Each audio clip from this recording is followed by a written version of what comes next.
High, চলো তোমাদের সাথে আজকে শেয়ার করি খুব ইজি প্রসেসে ঝটপট হয়ে যাওয়া একটা ডিমের টেবিলের রেসিপি। এখানে ডিম আর আলুটা আমি সেদ্ধ করতে বসিয়ে দিয়েছি, সাথে আদা রসুন একটু গ্রেট করে নিয়েছি, আর পেঁয়াজ আর কাঁচা লঙ্কা চপ করে নিয়েছিলাম। তো যেহেতু ঝালটা আমরা বেশি খাই সেহেতু একটু লঙ্কা বেশি দিয়েছিলাম। তো এদিকে আমার ততক্ষণে ডিমটা সেদ্ধ হয়ে গেছে। তো ডিমের গরম জলটা ঝরিয়ে আমি একটু ঠান্ডা জলে কিছুক্ষণ ভিজিয়ে রেখেছিলাম ডিমটাকে। প্রেশার কুকারে হুইসেলও পড়ে গেছে, তো আলুটাও আমার সেদ্ধ হয়ে গেছে। প্যানের মধ্যে এবারে আমি পেঁয়াজ, আদা রসুন গ্রেট করা, কাঁচা লঙ্কা দিয়ে আর একটু সামান্য স্বাদ মতো লবণ দিয়ে ভালো করে পেঁয়াজটাকে ভেজে নেব। কারণ আমি যেহেতু মশলাটাকে কষাবো না, তো পেঁয়াজটাকে না ভাজলে, আদা রসুনটাকে না ভাজলে না একটু কাঁচা গন্ধ বেরোবে। তো এবার এটা ভাজা হোক একটু লাল লাল করে। ততক্ষণে আমি আলু আর ডিমটাকে ছাড়িয়ে আলুটাকে ভালো করে ম্যাশ করে নেব। এদিকে আমার পেঁয়াজটাও ভাজা হয়ে গেছে লাল লাল করে। এবারে হলুদ, লঙ্কার গুঁড়ো, ধনে গুঁড়ো আর জিরে গুঁড়ো, যা যা বেসিক মশলা আর কি, তাই দিয়ে ভালো করে না এটাকে ভেজে নেব। কষাবো না কিন্তু, জাস্ট ভেজে নেব।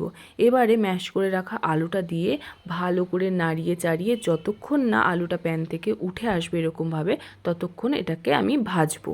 তো আমার আলুটা একটু ঠান্ডা হয়ে গেলে না, এবার আলুটাকে এরকমভাবে হাতে নিয়ে একটু চ্যাপ্টা করে অর্ধেক করে যে ডিমগুলো করে রেখেছি ওই ডিম দিয়ে ভালো করে আলুটা দিয়ে ওটা কভার করতে হবে। তো এটা যদি ঠিক করে কভার না হয় না, যখন ভাজবো কোটিংটা ছেড়ে যাবে। তো এইভাবে আমি সব কটাকে কভার করে নিয়েছি। এবারে যেটা মেন ইনগ্রিডিয়েন্টস সেটা হচ্ছে ব্রেড ক্রাম্বস। তো আমার কাছে ব্রেড ক্রাম্বস যেহেতু ছিল না, তো আমি অপশনাল হিসাবে এখানে কর্নফ্লেক্স নিয়েছিলাম। কর্নফ্লেক্স যেহেতু অনেক ক্রাঞ্চি হয়, তো এটা ভাজার পরও যথেষ্ট ক্রাঞ্চি হবে আউট লেয়ারটা। এবারে আমি কর্নফ্লেক্সটাকে না আধা গুঁড়ো করে নিয়েছি এরকমভাবে।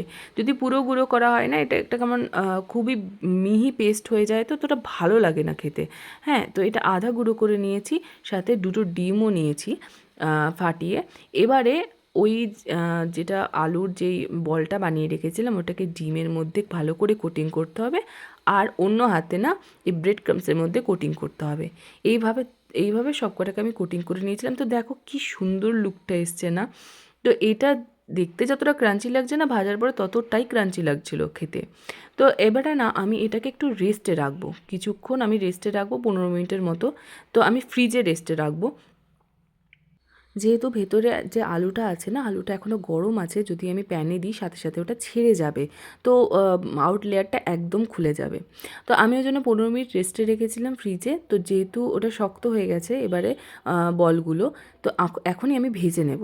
হ্যাঁ, আমার বাইরে রাখার টাইম ছিল না, তাড়াতাড়ি ছিল, তো আমি ভেজে নিয়েছি। এবারে প্রত্যেকটাকে এটা লো ফ্লেমেও ভাজা যাবে না, একদম হাই ফ্লেমেও ভাজা যাবে, মিডিয়ামে ভাজতে হবে। হ্যাঁ, তো এবার একটা সাইড আমার হয়ে গেছে, দেখো কি সুন্দর লাল হয়েছে। তো এইভাবে না প্রত্যেকটা সাইডকে লাল করতে হবে। তো আমি এখনও ফুল ভাজা হয়নি, তো ভাজা হোক তারপর আমি দেখাচ্ছি। তো this is the final look. কেমন লাগছে বলো? তো অতটা পারফেক্ট হয়নি, বাট খেতে তো অসাম হয়েছিল।